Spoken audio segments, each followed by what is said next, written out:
Good evening. We're going to have another great show tonight. We have Paulina Luna, we're going to be talking about. She was on the Joe Rogan show just a while back, and she talked about a number of things she talked about, but one of the main things she talked about was how this deception is going to change religion, how this thing is coming about due to the book of Enoch not included in the Bible. She kept referencing how this thing has been removed from the Bible.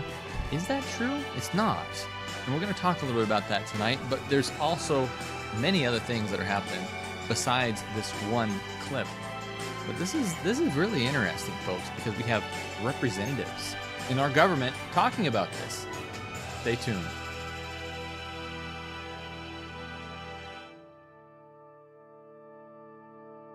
The system is totally rigged and broken.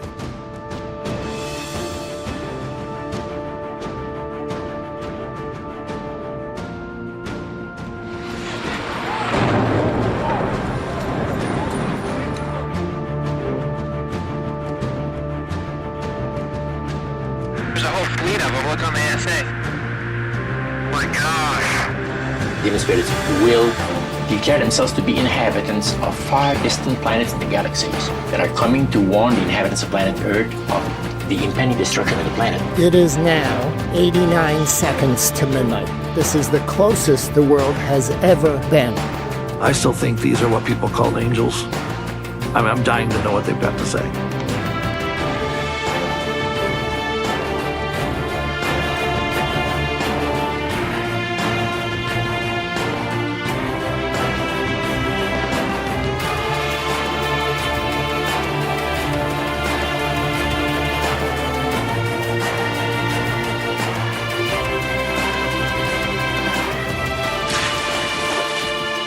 Pretty severe suffering brings them. These entities have the ability to appear in any form.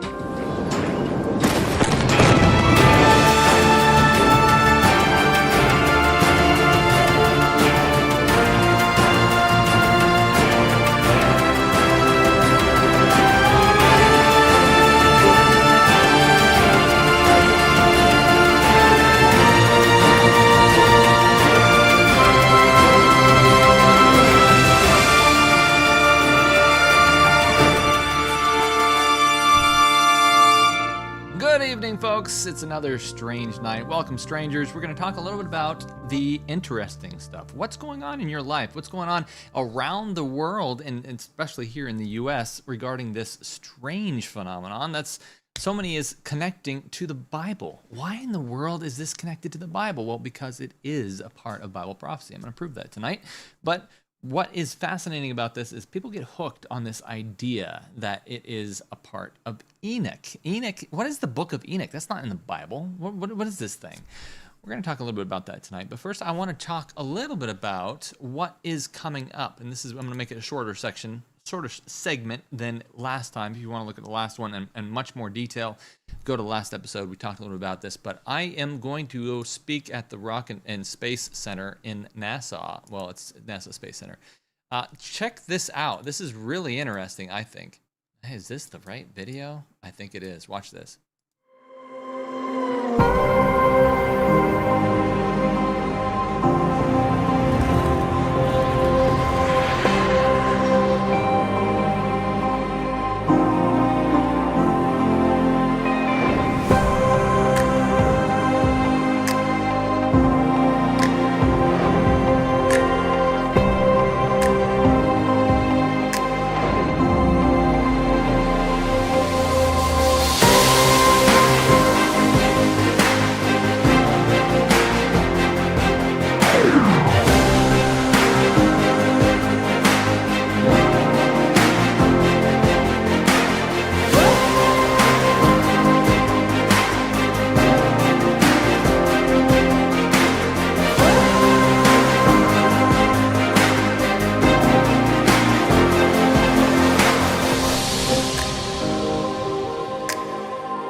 Yeah, so that's going to be fun.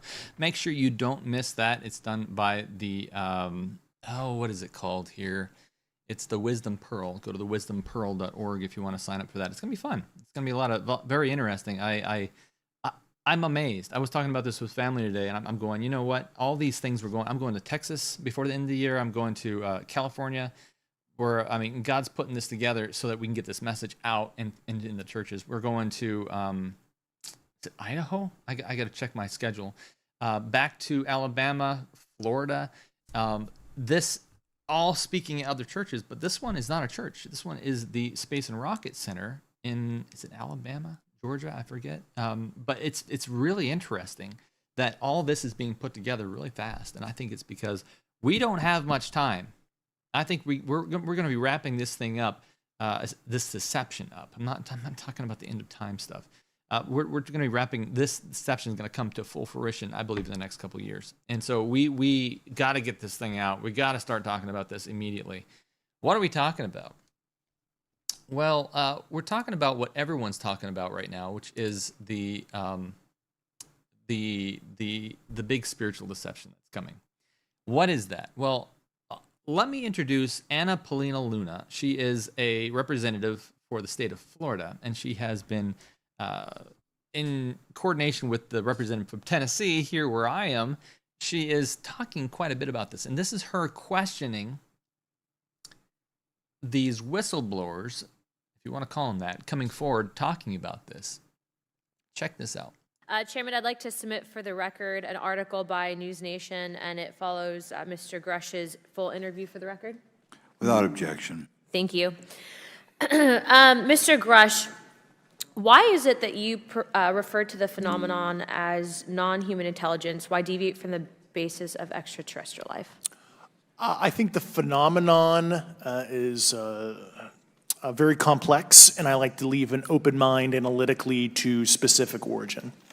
When you say specific origin, are you can you elaborate on that for those that might not? If it's a traditional extraterrestrial origin or something else that we don't quite understand from either a biological or astrophysics perspective, I just like to keep an open mind on what it could be, Do any of you ever come across reports from people that claim to have firsthand experiences with these entities, whatever they might be, or these aircraft, and then as a result, whether or not they're religious, find that these things will automatically disappear? Anyone, this is open to any of you on the panel. So just real quick, because I'm running out of time. Lou? Ma'am, I've always been a nuts and bolts kind of guy. When I was at ATIP, I was focusing more on the performance characteristics and less on the potential occupants. Okay, the reason I ask is because it seems like, just based on our conversations, that we've had people that say that there are good and bad of whatever these things are. And so my concern from a national security perspective is A, that true? B, are you guys hearing the reports of that? Okay, so you kind of get the idea of what she's really in on this. She's hunkering down, trying to understand what this is, talking to people who are under oath from the CIA, talking about this stuff. And so I'm going to answer a question that was in the chat just now. She said, where are you, or they said, where are you and when? I should probably have that in front of me when I said I was going to be somewhere, right? So the first one appears to be in Texas. We're going to be in Texas coming up here, and that will be, let's see, it says August 19th, buy plane tickets. Yeah. Let's see. Preaching in Texas, September 19th through 20. I'll be in California, Hesperia, October 18. October 31, we're going to be doing the event here in at the Space Center. And then November, I'll be in Idaho, 7 and 9. And then there's a couple other ones too. Texas, yeah. Anyway, all over the place, and there's plenty of spots still open if you want. I travel to do this, and that's because it's my passion, not because the pay is amazing. It's because my wife hates it, and she's like, "Why are you gone again?" But she doesn't want to fly anywhere. So, but let's get going. And by the way, I'm also going to mention it's our anniversary today. So I'm doing this show with her grace because it's our 11th year anniversary. So wish us and her a happy anniversary. Okay, let's get on with the show. That was Paulina Luna talking about this thing that's happening here, but she really got into some really interesting things as she was questioned by Joe Rogan, who's obviously very interested in this, and he's like, "Look, what are you seeing up there? What is when you question all these people that are whistleblowing this stuff that are coming out of the U.S. government? Are you seeing just our technology, or are you seeing something else?" Well, let's get into what she says. Do you think that it's possible that these are U.S. vehicles that are top secret? I definitely think that there's a level of advanced technology that the U.S. government has. And I think that tech can be housed within the defense contractor realm. And of course, some information is going to be classified. But I can also tell you, and this might sound crazy, but based on our investigations and stuff that we've seen, okay, there is definitely something that I think would rival what we know currently with physics, and a tech that potentially is out there that we don't have the ability to reproduce, because it would basically be like dropping a cell phone right off back during the time of maybe caveman. So like we just don't have the tech to develop it yet.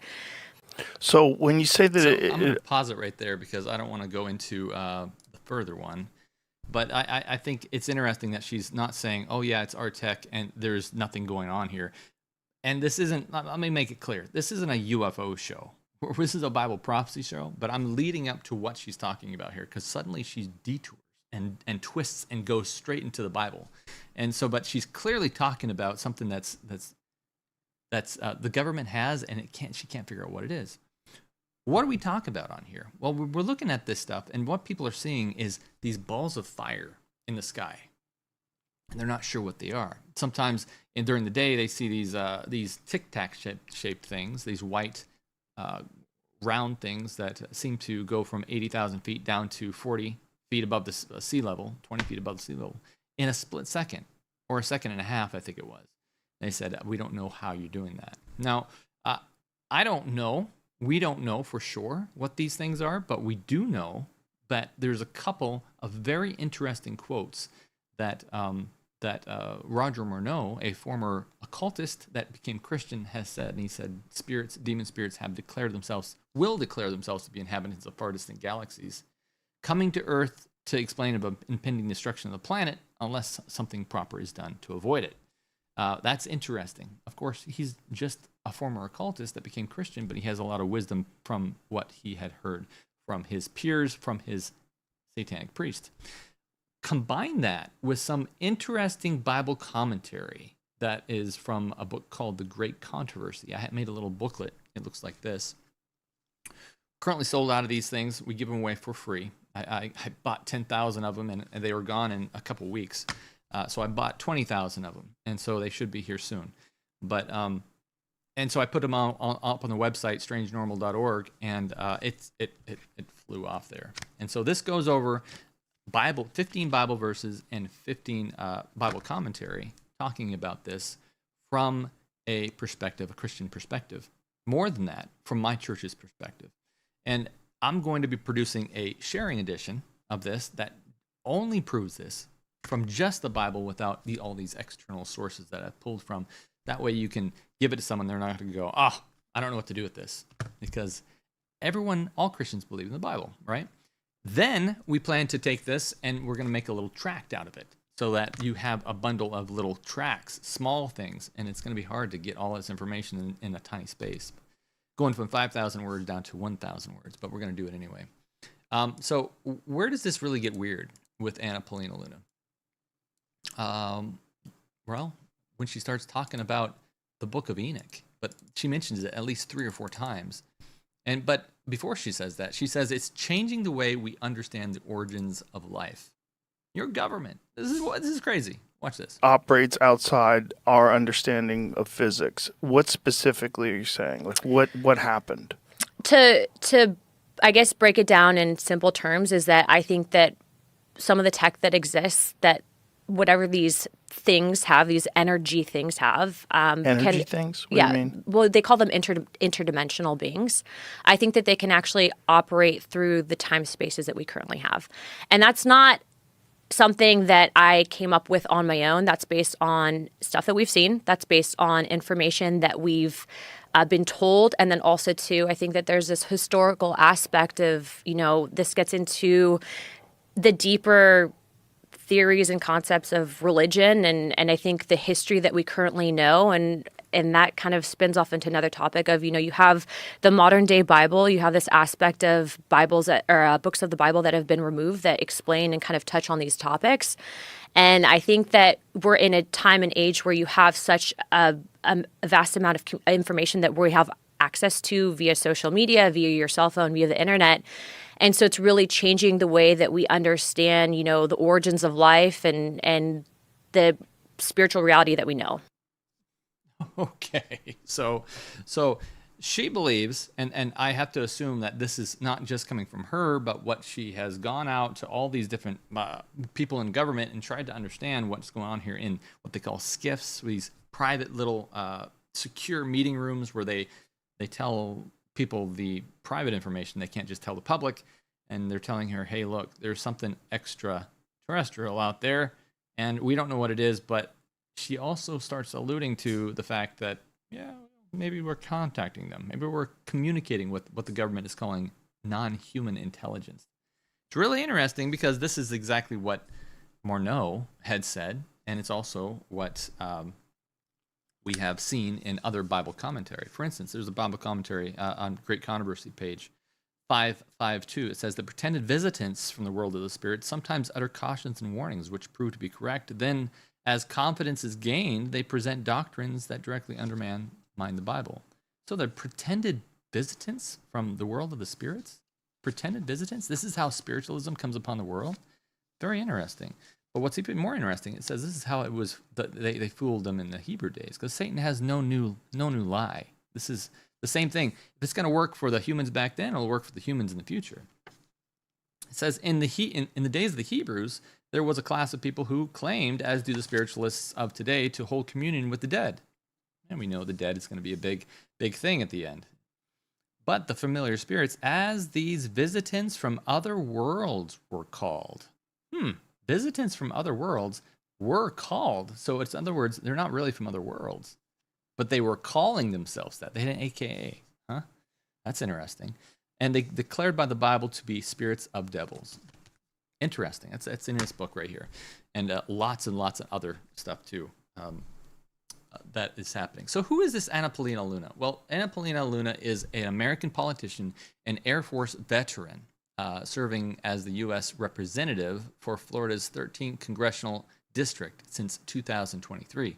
A member of the Republican Party, she is the first Mexican-American woman elected to Congress from Florida. So she's definitely someone, and that's why Joe Rogan, one of the most popular podcasts in YouTube, and not just YouTube. I mean, it's all over. I think Spotify or something has his podcast primarily, and clips come from that.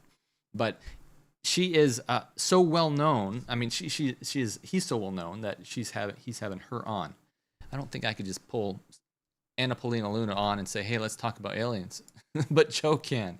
In fact, he has a whole UFO above his logo that you can't see kind of off camera. That's kind of interesting where Joe is coming from. But what's even more interesting in that than it says that Joe wants to bring it back to the evidence, as do I. What is it that she's seeing? What is out there? Well, she says right here. Yeah, so I want to bring it back to evidence. You said that you've seen evidence. Like, what kind of evidence have you seen? I have seen photos. I have seen... what have you seen photos of? So I was in a skiff, and I can't discuss all that was in a skiff, but what I can tell you is based on the photos that I've seen, I'm very confident that there's things out there that have not been created by mankind. It seems crazy that people have access to information that shows that there's something outside of us that is more intelligent, at least more capable than we are, and they hide it from everybody else. What I can tell you is that when you have thousands upon thousands of people around the planet throughout time that have reported something. Right. To say that those people are crazy, to say that, the whole concept of even just asking the question that you might not necessarily be psychologically sound, that in itself, that's a disinformation campaign to get people to shut up about it. And that's a problem. We know that the U.S. government has not exactly been clean in a lot of what they've done with the American people, specifically to the topic of UFOs. So she says they're seeing things that are not human-made. Does that mean they're extraterrestrial? Doesn't have to be. That's exactly why I believe David Grutch, in that first video, when she was asking David about why didn't you call them extraterrestrial, he said, well, I don't want to denote their origin. We don't know that yet. We don't know where they came from. We can't prove anything. All we know is that something's out there, and it is seemingly communicating. Now, can you communicate by word? Yeah, but a lot of communication is not necessarily by word. I believe that it hasn't come out yet that they are communicating with this stuff. There is the lore, I call it the lore, the narrative out there saying that they are. And since we know that nothing can be kept secret in the government, all this stuff that has come out has kind of been made silly.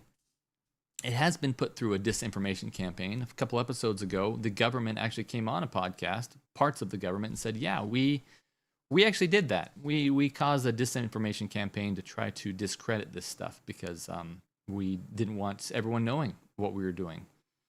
They didn't admit to it, but they admit to what they were trying to discredit, but they said it was all this stuff. They put extra information out to the people. You can go watch that. It's interesting. But they also said, too, that this whole thing has been in the press to discredit people that talk about this stuff. And it's no wonder, too, because you have even pastors that are like, you know, this whole thing sounds kind of kooky. Where do you get that from, Mr. Pastor? Because you've been watching too many Hollywood movies, watching too many sitcoms, watching too much of this nonsense that is making people believe this is not spiritual. When the Hollywood comes out and makes a little green man come across the screen and say, hey, I'm extraterrestrial, hey, I'm E.T., or maybe he's that little brown character that Steven Spielberg made up, and he has a little glowing finger and he just wants to go back home, it seems silly. It seems stupid. But spiritualism is not stupid. It's doing this for a reason. And so I think that a lot of people, and I'm not coming down hard on the church, all churches. I'm just saying, look, when people say, you know what, I'm not even going to think about this stuff, you're not putting your thinking cap on, and you're making Satan smarter than you, because you got to look at this, look at the characteristics around this. Primarily, one characteristic I haven't talked about tonight is the fact that all these abduction scenarios, they see dead relatives. What does the Bible say about dead relatives? Well, it says it's necromancy to communicate with them, because necromancy is communicating with the dead, which means that you're believing what this apparition believes more than you're believing what God believes. That's idolatry. That's a sin. And so if it's all being made up in your head or whoever's head, then we got nothing to worry about. But if it's bearing the characteristics of a severe biblical deception, then we got to talk about this. And let's continue talking about this, as our government is already talking about this. It's they're talking about it in limited fashion, talking about how it's going to change religion a little bit. Watch this. What would be the rationale for keeping a photograph of a known absolute not of this world craft from the American people or from the world? Why would anybody think that would be the smart thing to do, is to limit the access of that information to a very small amount of people? I think that part of the fear is that you have advisors that think that, the American people or humanity might not be able to handle it. There's this protective complex, but then also too, I think when you are talking about these things, for a lot of people, I think that it kind of can rock your world a little bit in regards to where you stand in a faith perspective, and then also too, an aspect of, well, how do you even begin to explain it? And all I'm going to say is, look, and we can go into some of the books that were removed from what we know as the modern day Bible, but I read through the book of Enoch multiple times. And I'm not saying that these things are angels. Okay, that's not at all what I'm saying. But what I am saying is that depending on where you are in regards to your whole perspective on whether or not God exists, like I believe in God, I'm a Christian. There has to have been, and there's admissions that there was other creations that God made, but that we were the most prized creation. And so I think that this can open up a bigger topic of discussion. What I will say is that what's been interesting is, and I've had a mass array of people that have come in, right? Like we have people that come in that claim that you can use this ability to basically dog whistle these things in from a psychic ability. Yeah, I've heard people say that. Okay, so obviously you're not going to call Satan in with a dog whistle, but I think that it's interesting that if you look back on the tree of knowledge of good and evil, how was it that we were able to communicate with that thing? The snake, essentially. We were able to communicate because we went over to it. Not we, Adam and Eve, right? Don't go near it, God said. Don't touch it. Don't eat it. Don't have anything to do with this thing at all. Same thing has happened today. Look, I call them there's rules of engagement that are happening right now, and the rules of engagement is that these things are so dangerous. They have been restrained by Christ's death on the cross that they can't just come up and communicate with us. If Christ didn't fulfill his mission, we would be toast. They would be doing anything they want, no matter if we chose not to follow them. Yeah, we're not going to probably survive the next day. But Christ gave us the power of choice to choose what's happening in our limited time we have left on earth. And so you have these things that are up there. They desperately want to communicate. And they're going to do everything they can to communicate. So they're going to flash at you. They're going to appear. They're going to make different things happen. Why? Because as soon as they can communicate verbally, audibly, the show's over. I mean, think how fast sin went once the snake was able to communicate with Eve. Boom. I mean, he built his story based on what she wants. These things are building their story based on what we want. We want technology. We want to be the best in the world, and they're going to give us anything we want in order to get what they deserve. Excuse me, what they want. But what we need is to have salvation from Jesus Christ. We don't need to communicate with Satan. We don't need to communicate with these things, but everyone wants that hidden knowledge, don't they? Everyone wants that hidden knowledge. And so she believes that this is these limited access stuff is coming down the pipe. She says Enoch has said some crazy things about this stuff. And we're going to talk about Enoch, not yet though. First, I want to show you how dangerous this is by showing you this next clip that says how we communicate with these things, or how people have communicated with these things, is through meditation. We're seeing, and we've heard, this is in non-classified settings, we've heard from people that have come forward that are saying, we're being able to, via meditation, we're essentially like downloading information. We can communicate with these things.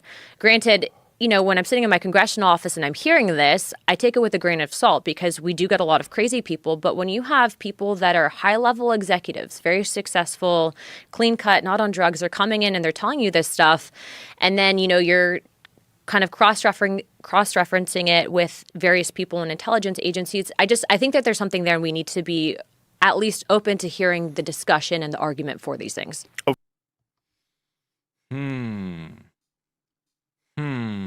So we need to hear the argument for these things. Yeah, we need to have that hidden knowledge. We need to hear more about this stuff. Isn't that interesting that that's what she is pushing as this agenda? I'm not saying she's actively a part or inside some satanic cult. I want to make sure that's absolutely true. And I'm not trying to put her in a box here. I'm saying that there's going to be a lot of people that are deceived by this, and we have to reach out to them and show them. Otherwise, we could have a major problem on our hands. It's not going to be good. In fact, there is, and we're going to talk about Enoch here in a second, but is there life on this planet? And is it communicating with us? That's essentially the question. To think that we are the only, life form on this planet or in this galaxy, I think is a little bit crazy, given, the fact that I also think God exists and that there's other creations. Okay. So let's talk about that for a second, because I think it's a valid point what she's bringing up, but she has no evidence to prove that. So the onus is actually on her to prove that there is something else out there, but we don't want anybody to prove that there's something else out there if it's something that doesn't need to communicate with us. Are you following me? We do, as Christians, we know that God is a creative God, right? And he loves creating. He's made the angels, right? He's made, which are actually two different types of angels. I'm going to say even races. Let's call them seraphim and cherubim, right? Angels just means messenger. So you have two different types of angels. They have completely different bodies. Some have 6 wings, some have 4 wings. They have different types and different things. We don't have some humans with 4 arms and some humans with 2 arms. So there's significant differences, maybe even for a significant reason. We see through a glass darkly right now. But essentially, there are other creations besides what we know are human. And I think a lot of Christians get kind of stuck on that because they're like, well, no, the Bible only talks about humanity. No, the Bible talks about a lot of things. In fact, what's really interesting to me is this one area of the Bible, Luke 15, that talks about the parable of the lost sheep. It says, then all the tax collectors and sinners drew near to Christ, Jesus, to hear him. And the Pharisees and scribes complained, saying, this man receives sinners and eats with them. So he spoke this parable to them, saying, this is what Christ said. What a man of you, having 100 sheep, if he loses one of them, does not leave the 99 in the wilderness, and go after the one that is lost until he finds it. And when he has found it, he lays it on his shoulders, rejoicing. And when he comes home, he calls together his friends and neighbors, saying to them, rejoice with me, for I have found my sheep, which was lost. I say to you that likewise, there is more joy in heaven over one sinner like us who repents than over 99 just persons who need no repentance. Who are the just people that need no repentance? That's what I want to know. Or could it be that this is not referring to sheep at all? Could it be that this is not referring to humans at all? Maybe this is referring to God's creation. And the 99 is a proverbial number that means the majority of God's creation is excited to welcome us home. Wouldn't that be great? I know that even in Job it talks about this. But the question is, are these people, let me rephrase that, are these things, these entities, these holy creations coming down to earth, are they here to communicate with us and to tell us secret knowledge? No, they're not. They're not here at all for that reason. And so I think it's very, very dangerous to communicate with these things and ask them questions. You see that in the Bible even. Hey, what is your name? Why do you want to know my name? These things ask. Because they don't want you to worship them. They don't want you to ask them questions that you should be going to God for. So the first thing, if you have to figure out if this thing that's standing in front of you is a real person or if it's a spirit, I think we should take on what Joshua said. Whose side are you on? Do you believe in Jesus Christ? That's how you test the spirits. Because saying the name Jesus Christ is something they hate. They love the Father, according to a lot of of the testimonies I've heard from possessed people. If you mention God the Father, they have loving feelings towards him. But Jesus, they hate that name. They hate that name. Are they here for Jesus, or are they here for something else? Okay, let's get back into it because there's lots more that we need to cover on here, and she's just getting started. Rogan asks why the book of Enoch is not a part of the Bible. This was really interesting to me, and we're going to talk a little bit about the Bible here. Watch this. But then again, you get into this aspect of, why is it that you also have this aspect of, a certain religion that has been very controlled and I think rolled out in a certain aspect. And, when you have certain books that are removed because they don't think that people should have access to this information or know it, why remove a book from a Bible, right? Did Wes Huff, did he touch on that? Did he talk about that? Are there people that don't believe the Book of Enoch was really a part of the Bible? I don't remember how he discussed the missing books. Yeah, I think we brought it up, but I don't remember how. That's the guy to talk to. Yeah, so from what I That's the guy to gather, talk to about, you know what I mean? Because you have to really understand the history of the Bible to be able to figure out what, you know, like what's legitimate, what's not, why they put it into the New Testament. I had some very erroneous ideas about it until I talked to intelligent people that really know the history of it. And it's very strange stuff. well, so from what I gather, and by the way, I'm not a theologian in any capacity, but just from my personal opinion on this.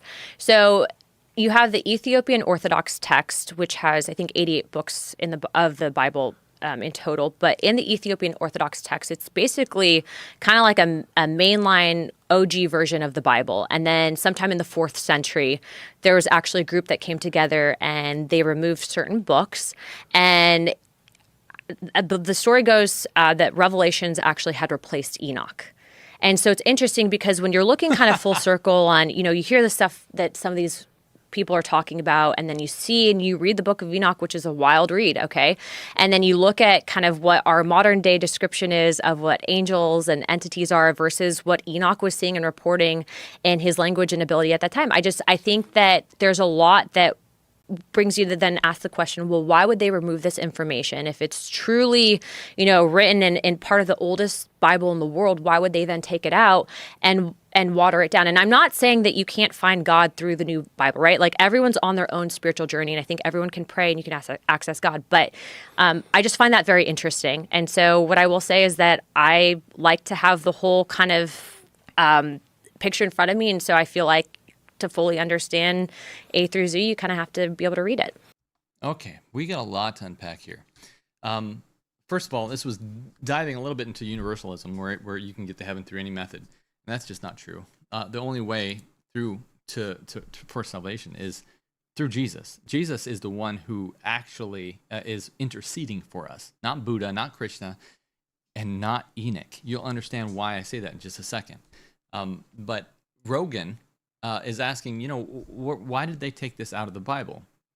Well, it's such an ignorant question. And I'm not saying that to demean him. But at the same time, if you look back in history, when was the Book of Enoch found? Well, it was found in 1773. When was the Bible put together? Oh, around 400. So why did they take this out of the Bible? I don't know. Because it wasn't available. So they keep saying this over and over again to seed you with the idea that, oh yeah, that these rebels, they keep keeping the information from us. They keep taking that secret information.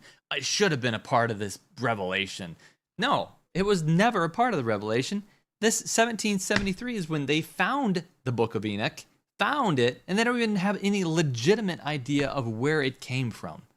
That's why it doesn't go into the Bible. And the Bible is just a group of books that came together. I think it was a Council of Nicaea. I don't quote me on that because I'm not a theologian, but I think it's interesting that all this is being worded in a way to make people upset and say, oh, you know what? I want to read that Book of Enoch.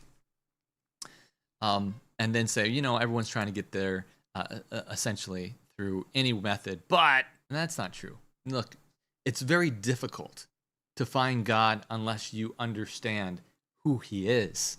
If you think that he's this all-powerful God of thunder, if he's Zeus up there, you think that he's this monstrosity, you're not going to like God, and you're not going to want to have anything to do with this. So it's going to make it very difficult to realize he's a God of love, and he wants you to be saved someday. So I just randomly picked, Greek mythology, but I mean, if you go through even some Christian religions, I'm going to call them Christian, but I'll point out Catholicism, very works-based. And it's going to be very hard to find God through something that persecuted Christians back in the day. And that you have to work in order to find God, repent, or get your relatives out of what they call purgatory. This is not the way and the method God has chosen to do things. So it's very hard to wrap our minds around it and go, oh, this God, he truly loves us. This is something I want to be a part of. rant over. Let's go back to Rogan. We just looked at Rogan asking why the book of Enoch was in there. We're going to dig into Enoch in a second, but I thought it'd be good just to listen to another clip when he digs into Enoch a little bit further. Rogan continues to ask why Enoch was removed, and Anna admits she's Catholic. I think that's what we just saw. Let's see what the next one is. Earth was seeded by UFOs. Okay, here we go. We're going into the crazy now. But then again, you get into this aspect of, why is it that you also have this aspect of, a certain religion that has been very controlled and I think rolled out in a certain aspect. And, when you have certain books that are removed because... Yeah, I just don't know about the history of it. Is there any debate about the reality of that book? Is there any debate about whether or not it was either fraudulent or discredited or something? The Book of Enoch? Yeah. Like, why did they... Because I know there was some kind of controversy that Wes Huff described. I just can't remember it. I just looked through a transcript real quick. I didn't see you guys discussing Enoch. We were discussing Isaiah and then the Dead Sea Scrolls and stuff like that. I didn't see Enoch discussion. No, it must have been me privately talking to him about something, another video that I watched. The thing about like what Wes Huff does that's so interesting is like he really understands like the history of the text, the language in which they use, the names in which they chose. And when he breaks it out, one of the things he told us that was the craziest was that the book of Isaiah was exactly the same in the Dead Sea Scrolls as it was 1,000 years later. They found one that was 1,000 years older, and it was direct. It was word for word, verbatim. I'm like, that's bananas. 1,000-year-old story that's exactly the same, written that they didn't know there was a version of it 1,000 years ago, and then they find it in these caves it's confirmed in Qumran. In text. It's nuts. So I'm amazed. He's amazed by this, probably because he's not really hasn't looked into this. But yeah, if God's going to keep His text, then absolutely He's going to have it exact and have it continue going forward because God's always had His people. It's really weird. It's really, really weird stuff. And the fact that this kid, a shepherd kid, was able to even find these scrolls that they were set up and, just has led to that point right in time where he finds this massive, basically admission that the Bible's real. You can actually look into, there's a New King James, and then you can actually look into the Catholic Bible as well that also has, they call them Apocrypha texts because the King James Bible doesn't acknowledge them, but there are also other books that are not considered, approved by the King James. So look, I was, on my mom's side, I was actually raised Catholic and then had my catechism, did all of it. And then on my dad's side, I was raised Christian and then later on Messianic Jew. And so I feel like I kind of have like a good cross section and I've been exposed to a lot of this growing up. I'm really glad she delineated between Catholic and Christian on this. That's something I try to do a lot on this podcast. But it's definitely interesting. And so, look, I don't tell people, like, I'm not saying that, like, aliens created mankind. I don't believe that because at the end of the day, believe that God is responsible for our creation. But I do think that what we've been programmed to believe in regards to our ability to be able to use our mind, the spiritual aspect of us really does exist. And I think that once you kind of remove yourself out of this basically rat race and you can like really reconnect with that, I think that that's when you kind of realize, hey, there's a bigger purpose here in life and like what is our end objective. And if you're given a position of influence or a position of power and you're not doing the right thing for humanity, you're not guiding people, then that's something that you have to answer for. So I want to make sure that I'm good with God. I hear you. That's a lot. I think these stories, especially when you get to stories like Noah and the Ark, and that these stories exist in basically every religion. They're real similar. I think all of these people are trying to document a truth. Mm-hmm. It's just what is that truth is where it gets weird. And when it gets to like other gods and giants created man. Well, Enoch talks about that. Yeah, I know. Which is crazy. I know. It's wild stuff. If it's legitimate, it's wild stuff.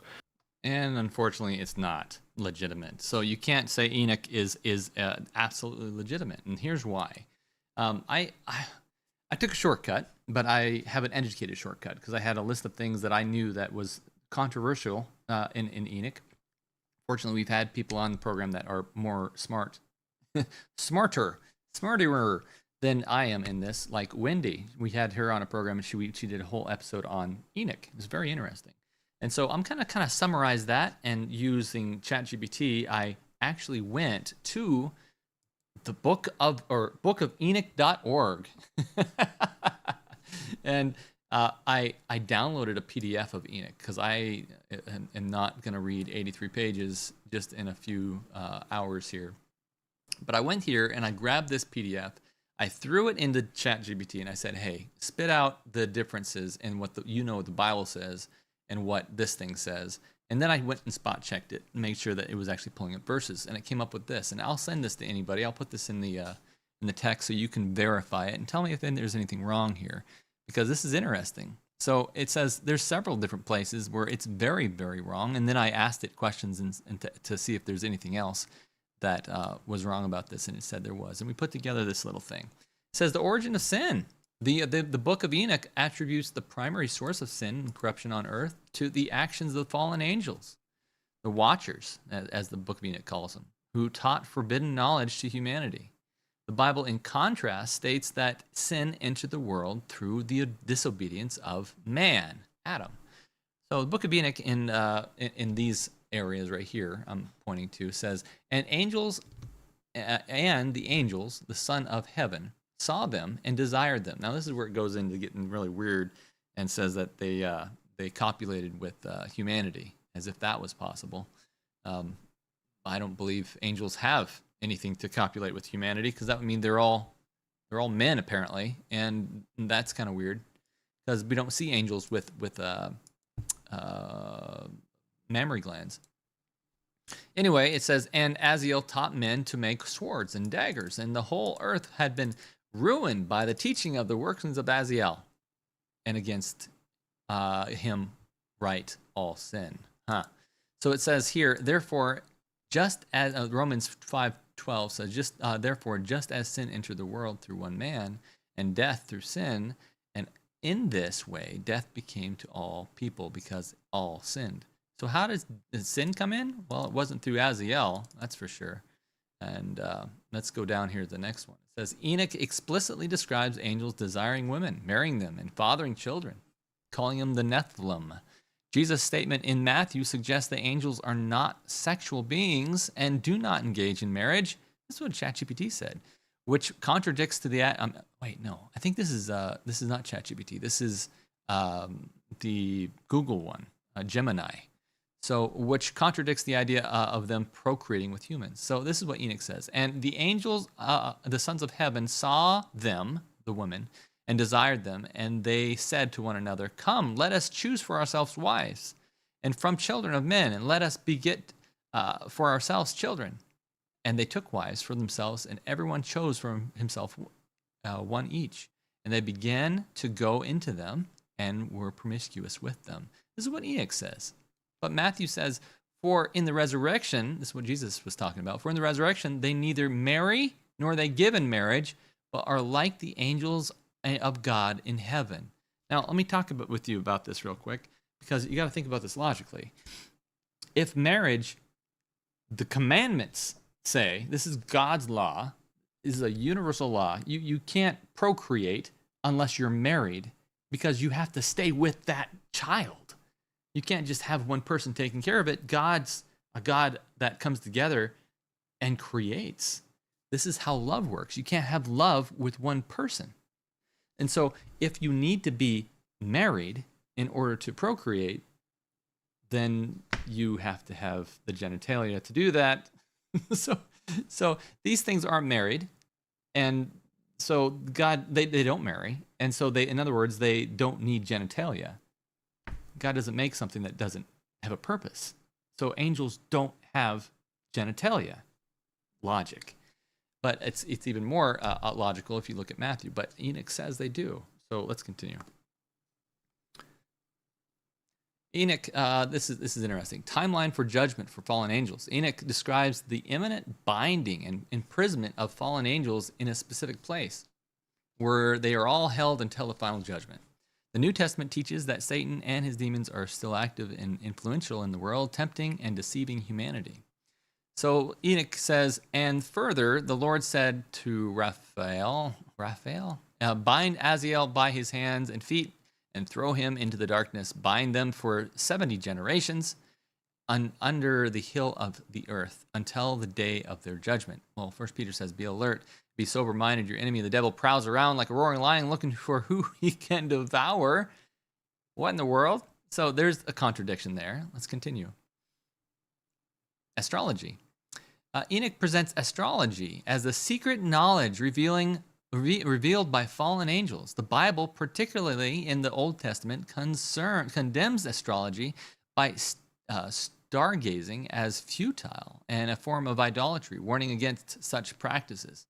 So Enoch says astrologers, and some words I can't understand, there we go, taught astrology, and they taught that there was the path of the moon, this person, Azrael. So Isaiah says, let your astrologers come forward and start to those stargazers who made predictions month by month. Surely they are like stubble. The fire will burn them up. They cannot even save themselves from the power of the flame. We've got a few more here, but it says the tempter in Eden. The book of Enoch identifies specific fallen angels as the ones who led Eve astray. The book of Genesis identifies the tempter simply as the serpent, which is later interpreted in Christian theology. And you can go read that one. It says Enoch, as the name of the third is Guardrail. Guardrail. This is the one who showed all deadly blows to the sons of men, and he led astray Eve. Why? Why would he even say that? If you're trying to make up some weird book, why would you put that in there? Now the serpent was more crafty than any other wild animals the Lord had made. He said to the woman, did you really say you must not eat from the tree of life? That's Genesis 3. It was a serpent. Well, of course, the devil controlling the serpent. Name of forbidden tree. This is interesting. The book of Enoch refers to the forbidden tree in the Garden of Eden as the tree of wisdom. The book of Enoch refers to the tree the tree of knowledge of good and evil as the tree of wisdom. The Bible specifically names it as the tree of knowledge of good and evil, highlighting the moral dimension of the transgression rather than just the acquisition of wisdom. Book of Enoch says, and the holy angel Raphael, who was with me, answered me and said to me, this is the tree of wisdom, from which your father and aged mother who were before you ate and learned wisdom. So it was a good thing. Oh, this is so occultic now. So you have the Book of Enoch being an occultic book, and it's switching around this whole thing by Gnosticism. And their eyes were opened, and they knew that they were naked, and they were driven from the garden. Genesis says, but you must not eat from the tree of knowledge of good and evil, for when you eat from it, you will surely die. This was not a good book. This was not something that you would be like, oh yeah, this is wisdom over here. This is something that's going to make them die. So definitely not wisdom. Okay, role of intercessor. This blew my mind. The book of Enoch portrays the mortal man Enoch acting as the intercessor for fallen angels, writing and presenting their petition for forgiveness to God.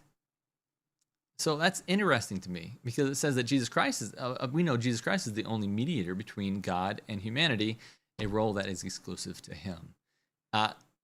And in Enoch it says, and they asked me to write out for them the record of petition, so that, in other words, the angels, the fallen angels, so that they might receive forgiveness and go say to the watchers of heaven, the book of Enoch calls them the watchers, these fallen angels, who sent you to perdition on their behalf. You ought to petition on behalf of men, not men on behalf of you. And all throughout this chapter, he is seen as the intercessor for angels, which I thought was really odd, because 1 Timothy says, for there is one God and one mediator. It doesn't say just one mediator for man and another for angels. It says there's one mediator between God and mankind, and the man Jesus Christ. So Jesus Christ is a mediator. And even if God took Enoch to be a mediator, he couldn't have, because Enoch had sinned. He was a sinful man that overcame, and God took him. And so what's interesting is only Jesus never sinned. Only Jesus was perfect from creation. So, origin of demons. Enoch teaches that disembodied spirits of the dead, Nephilim, giants, became the evil spirits or demons. No, what was interesting is I actually rode in a Uber one day with a pastor. He says, I'm doing Uber right now because I'm just forming my church, but we started talking back and forth about this strange thing that was going on because it's kind of my wheelhouse. And he's like, oh yeah, I don't believe demons are actually fallen angels. I think there's something else.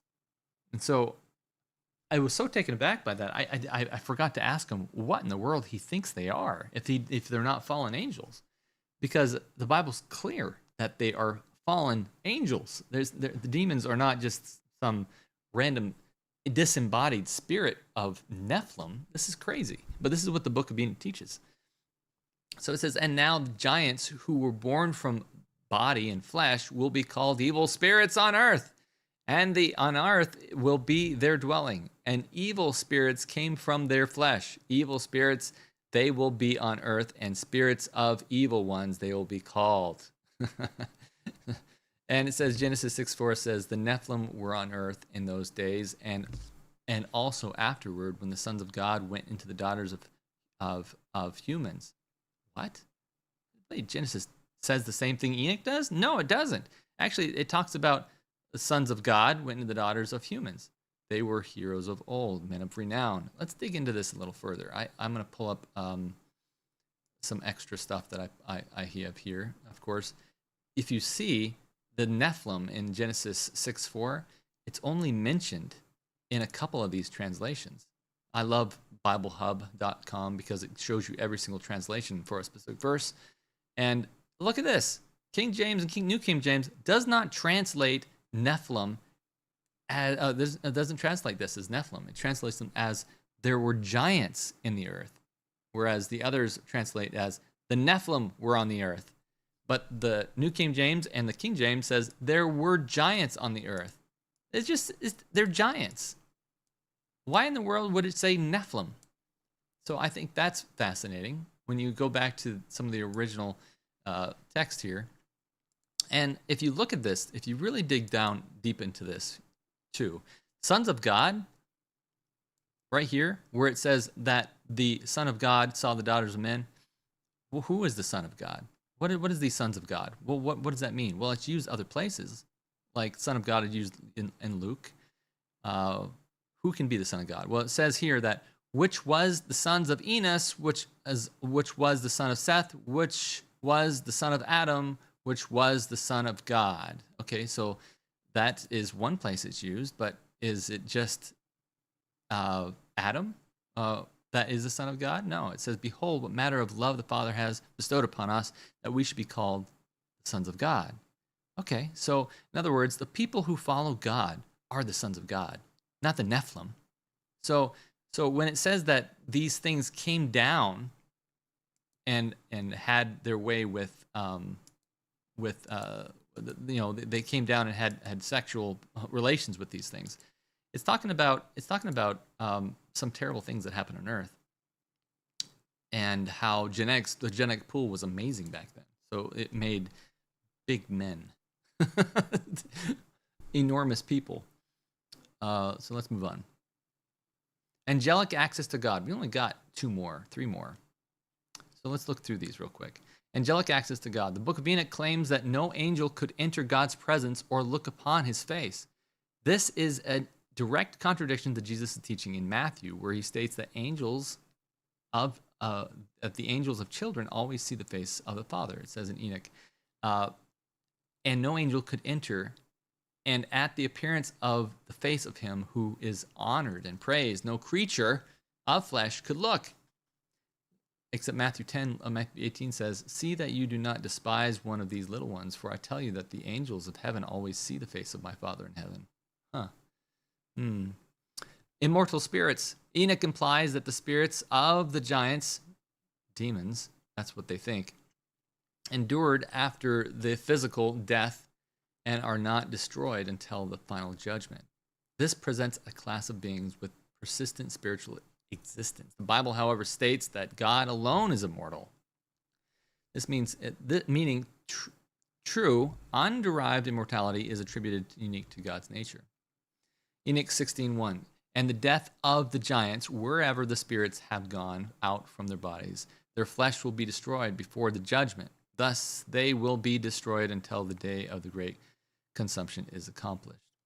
1 Timothy 6:16, God, the blessed and a holy ruler, only ruler, the King of kings and Lord of lords, who alone is immortal and who lives in unapproachable light. And finally, the book of Enoch culminates by identifying Enoch himself as a messianic son of God who was born to righteousness. This directly contradicts the New Testament, where Jesus Christ is exclusively identified as the Son of Man and the sole path to God. Enoch says, and that angel came to me and greeted me with this voice and said to me, you are the Son of Man who was born to righteousness. Righteous remains over you. Except John says, Jesus answered, I am the way, the truth, and life. No one comes to the Father except through me. Isn't that fascinating? Isn't that fascinating? I think what we have going on here is someone writing a fairy tale. This is it doesn't go along with the rest of the Bible. You look at every single other book in the Bible and you're like, wow, all this goes together so well. And then you have this random book of Enoch that people are like, this is the hidden knowledge. This is how angels copulated with man. Now you have these weird Nephilim people. I'm not saying there weren't giants in the land. I'm saying that you don't have alien human hybrids. You don't have angel human hybrids. And the book of Enoch is straight nonsense. And so we can't rely on it as a source. And that's why it wasn't included in the Bible.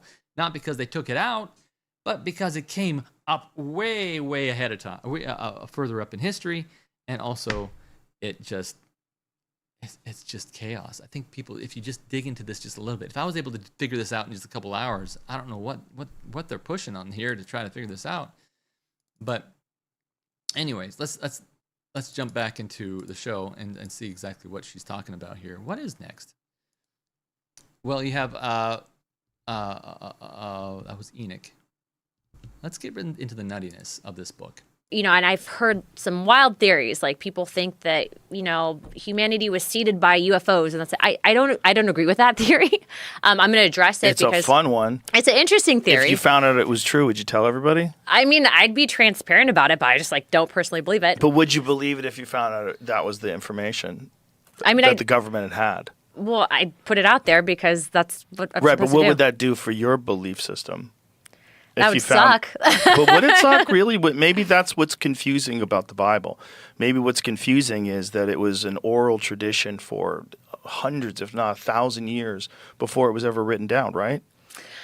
Well, I think that it depends on what book you're talking about, right? So, but I if you mean, have the books Old written by Testament, prophets. if you go back to the oldest works of the Bible, weren't most of those stories handed down generation after generation and then eventually written down? Written into text. Well, some of them are written by prophets, but I Right. mean, Enoch is apparently supposed to predate even the time of Genesis and talk. The nuttiest one is Ezekiel.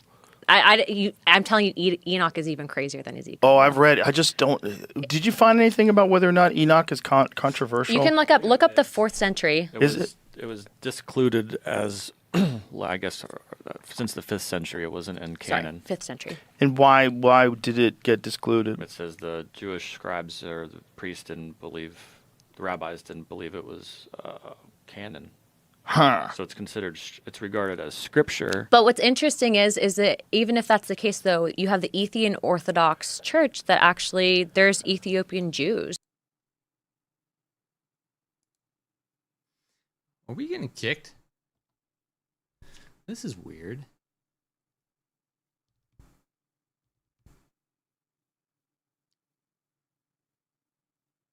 We're losing. That's weird. I'm just gonna keep going because I can show that this is important and this is just gonna happen. But I'm showing that we're getting kicked off for this. But I don't need to show all this stuff. You guys get the point. We're going to come back here in just a second.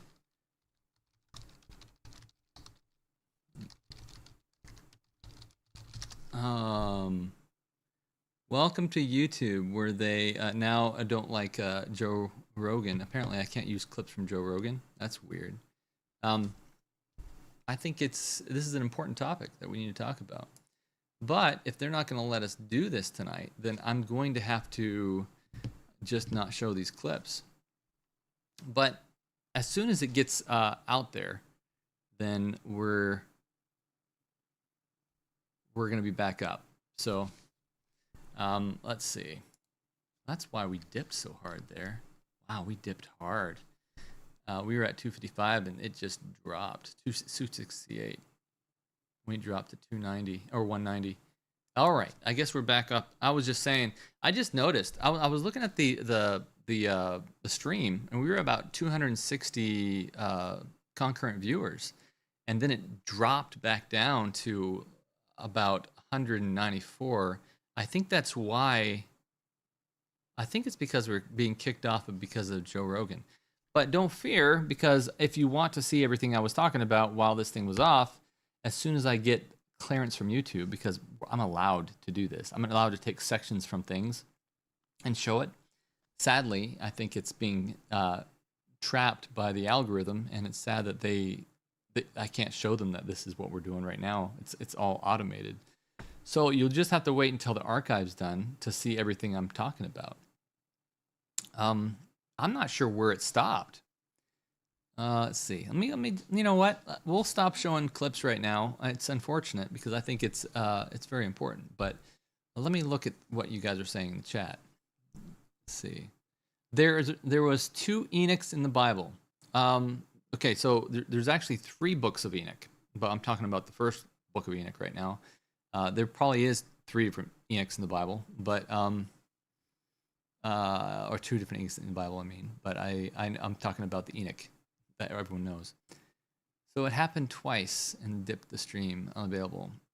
Can you make it a smaller screen while showing you? Yeah, we can try that. Let's try that real quick. Let's roll that beautiful bean footage and see what's going on with me. Like, explain the nuttiness of the Book of Enoch to people. Well, it's okay. So if you read it, it talks about the fall of angels, thus creating really the precursor of civilization that led to the first flood. I think that when you even go into potentially the technology that was given to mankind by these angels, it talks about the hidden beliefs and theories in astronomy, etc., metalworkings, all of it. But it really does explain, you were talking about earlier how you have a lot of these religions around the world that kind of say the same thing. This is kind of the OG text that leads to those stories that we're hearing from many religions around the world. To talk about angels mixing with mankind and then seeding a super essentially race of humans that essentially were responsible for basically damning mankind to the flood. I mean, you hear about stuff in Greek and Roman mythology, people who had these super crazy powers. And you talk about it out loud and it sounds crazy, but that's what the book says. And then the fact that it was taken out and then it's poo-pooed, yet you have one of the oldest religions in the world via the Ethiopians that actually still have it. You have, the Catholic Church that has books that are missing out of the King James Version. I'm just saying that, when you read it, you should read it and decide for yourself. Don't listen to what I'm saying. Don't listen to what you're saying, but truly give it a chance and see what you have to say. And then, you're going back to this whole concept of if you have this information pertaining to UAPs, whatever they might be, the origins. I mean, if you have a understanding of what Enoch was talking about, kind of makes sense. The problem is it might make sense if you don't understand the Bible. And so you got to go back there and understand why people took it out of the Bible before you start assuming that this is what's making sense with the UAP thing. Has nothing to do with this stuff. But that's really wild. I'm getting kicked for doing that. But I'm sure I can get this taken care of. Oh, I'm dead again?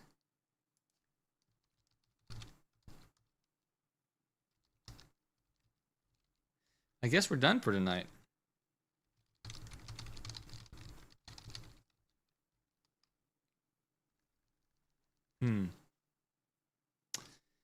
I guess Amanda says my handlers.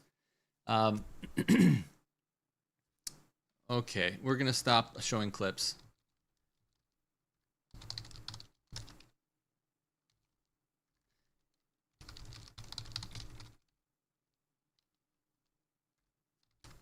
AI YouTube handlers. Well, what else did I have on here? Maybe I can just talk about it. They say the text was omitted because they were pressing an agenda, and that's just not true. We know that's not true because they didn't omit the text. The text wasn't there when they created the Bible, so it couldn't have been. And I'm just talking. I'm not even on live stream anymore. It's really sad.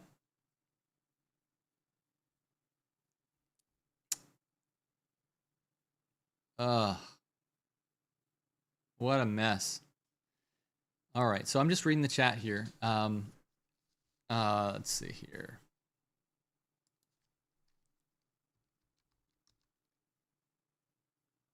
That time it went off while I was talking. Okay, so we will no more Joe Rogan. All right, now it says the stream is back up and we're no longer being stopped. Try stopping the flip in shorter increments and commenting between them. Yeah, well, we might have to do that, but unfortunately we can't do it. We can't go back. So hindsight's 2020. I see some YouTubers changing the playback speed because of issues like this. They speed up twice.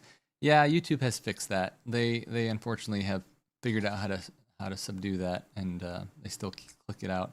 I have seen them recently. I have seen them change the video, so just play the audio. That might work. We might have to try that.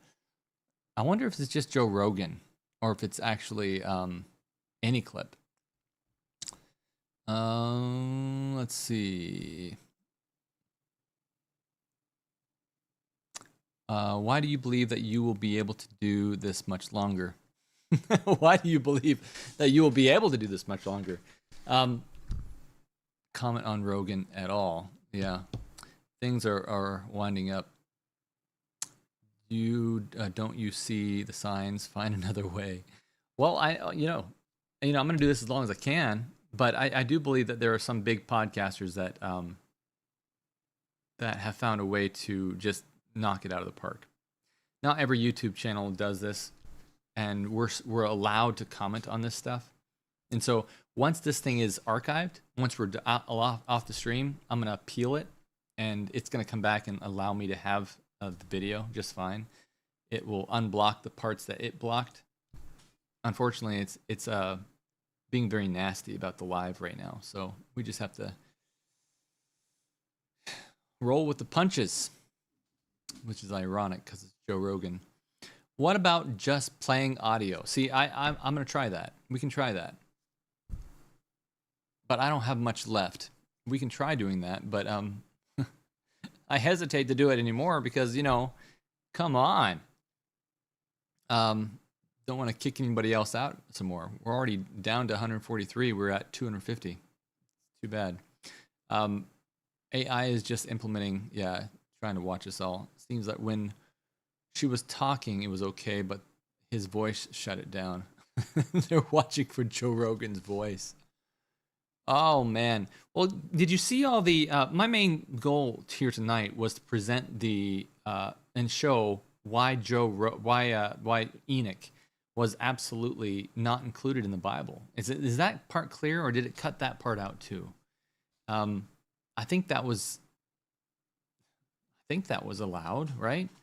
It's really weird though that it was so high and then it just tanked around. When was this? I'll have to look at the playback, but about halfway in is when everyone left. About 70 people just said, nah, not going to do this anymore. I think that's when the first cancellation happened. But we only got a little bit. You were out for a while. Man.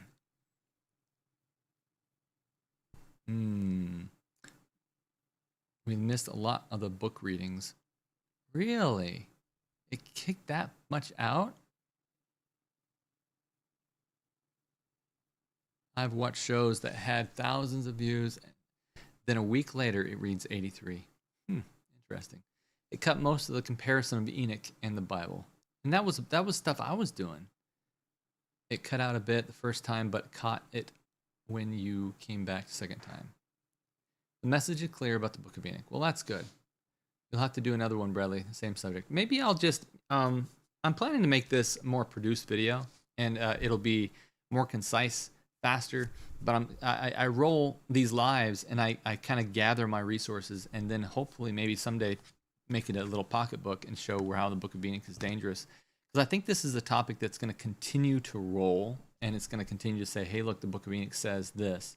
And I'm not exactly sure, I'm being completely transparent on this. I'm not exactly sure how the Nephilim idea makes, is going to be a deception. I don't know why this is such a big deal to people. I don't know why the Book of Enoch is such a big deal, or why it needs to be a deception that Satan will use. I do know that in the UFO community, procreation is a big deal, and they have a lot of these things that come to you at night, and they try to do bad things to you like that. And so maybe that's what they refer back to make it seem biblical, seem good. They refer back to this Book of Enoch and say, well, it's just angels. So twisted. I don't know how that can be. Anyway, is the Nephilim an alien hybrid? I don't know that. That's a good question. The Nephilim is not an, I mean, according to the Bible, according to the narrative, I guess is the question.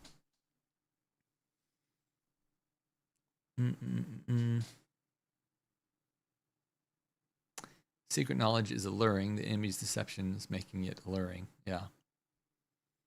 I think the way they're describing the Bible, angels, that is not fallen angels, unfallen angels, and that is way we're going to see the fallen angels are different things. The comparisons of Enoch were good. Thank you, Lisa. Let's see here. And that's what they say. Angels, human hybrid. Yeah, why do they say that? Anyway, I'm kind of down because I did a lot of preparing for this show, and it kind of made a dud. So I should end on a high note. I think that we're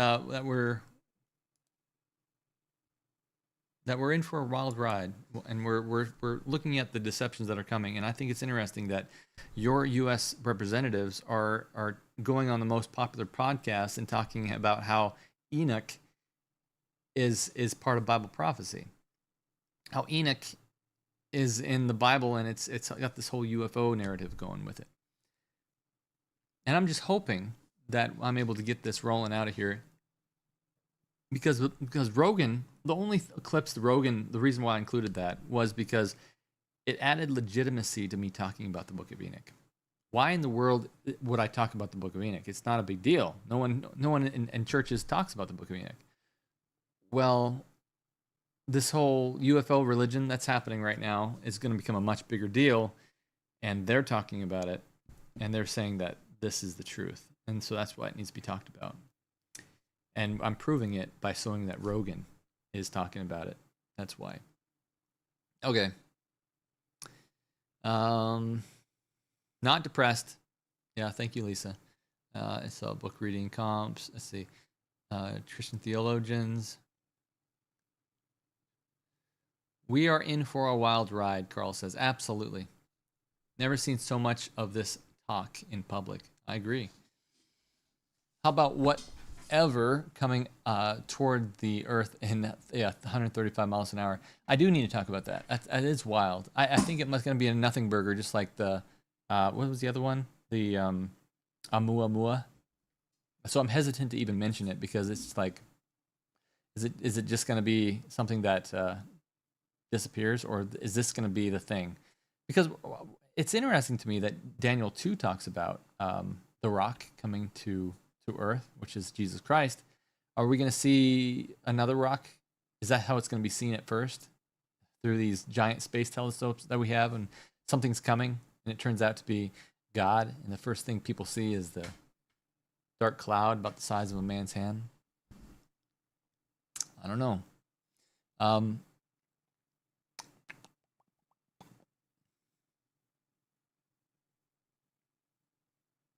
Book of Enoch sounds like a fictional account. Yeah, that's what I thought too, Nancy. I think it does sound like a fictional account, and I thought it was probably written just like the Book of Mormon, you know, all those Pearl of Great Price and stuff, as a fictional manuscript,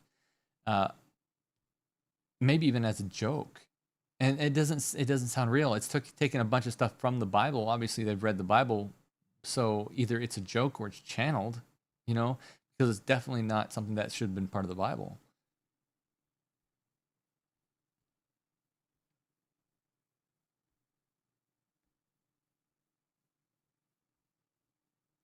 Some translators render Nephilim as giants. Yeah, we just went over that, and I was showing that in the in here, the Bible Hub. So you can see that King James doesn't say that it was Nephilim. It says they were giants. So why all these weird ones name them Nephilim? It just doesn't make any sense. Oh wait, you couldn't even see that. I did that previously, but it's right here. New King James, and all these other ones are like Nephilim. So go back to me.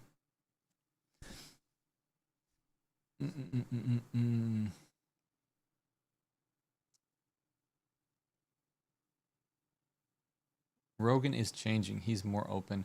You know, I have noticed that, and that's one good thing that I'm watching. He seems to be more open to the idea of Christianity.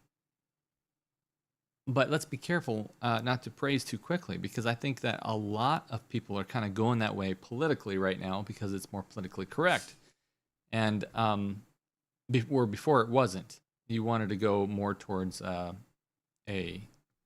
different way of life, and but now it's more allowable and political to do that, and so people are kind of moseying that direction and opening up, which I'm fine with. I think you should talk more about the Bible, and I'm thrilled that Paulina Luna got on there and said some amazing things to Joe about the truth about the Bible, about the Word, and how it is been proven by the Dead Sea Scrolls.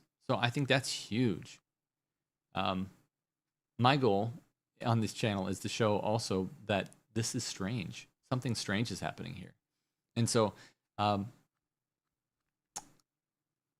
yeah, this might be a little odd, but anyway, if you just joining, or if you're wondering why we're just going on and I'm talking to comments, it's because I can't show my clips.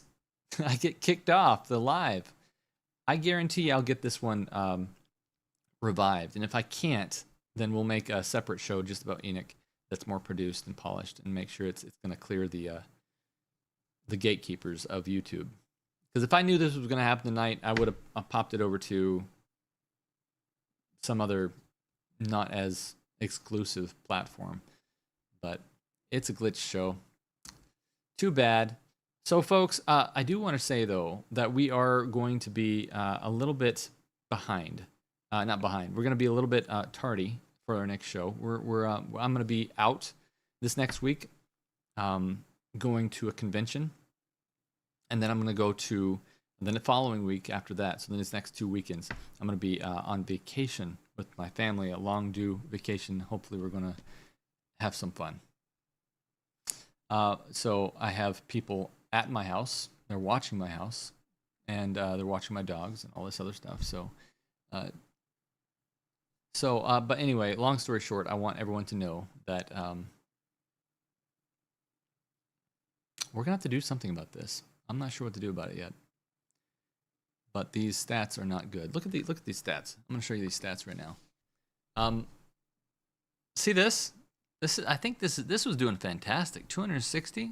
That's great for my channel. And then all of a sudden, boom. I mean, you can see that dip right there. It goes down to 190. So from 260 to 190, I just lost 70 people. And I think this was probably when it kicked me out with that first Joe Rogan clip. And then it didn't promote me anymore. So it started going down. So there's definitely something with the algorithm that happened here. As soon as I started showing those clips. We will definitely do part 2, Deborah. Thank you so much. And hey, CE4 research, Joe Jordan in the house.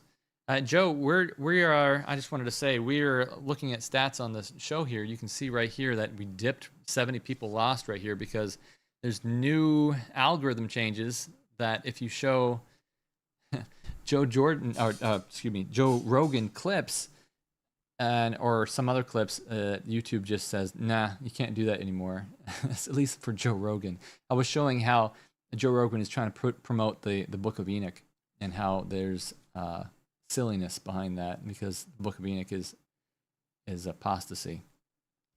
And I proved that, I think, tonight with 7 different points from Scripture. But unfortunately, we can't show the legitimacy of this importance to talk about this because they canceled the Joe Rogan clips while I was showing them. So anyway, all that to say, watch the archive. I think I can get this pulled out of YouTube purgatory, and we can have the full thing up here, and you guys will be having some full show. But anyway, I'm gonna hide this for now while we try to get that rolling, and maybe I'll re-upload it when it's correct. Okay, so let's have a little prayer, and we'll close with that. Father God, thank you so much for giving us time to learn, to experience, to get deep into your word and understand why things are the way they are. We ask that you give us wisdom as we go about the rest of this week and guide us and direct us as only you can. We love you, and we look forward to the day where we spend with you in paradise. In Jesus' name, amen. Okay, folks, it's been a good night. Not an excellent night, but it's been a good night, and hopefully I can get this show rolling very soon.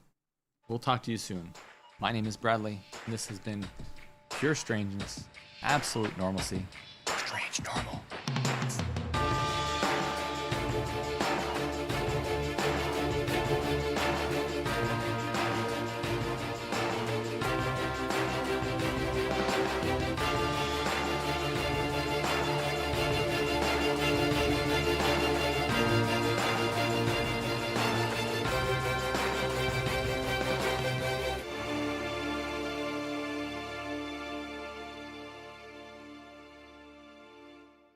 You're watching Strange Normal, where the truth is the truth.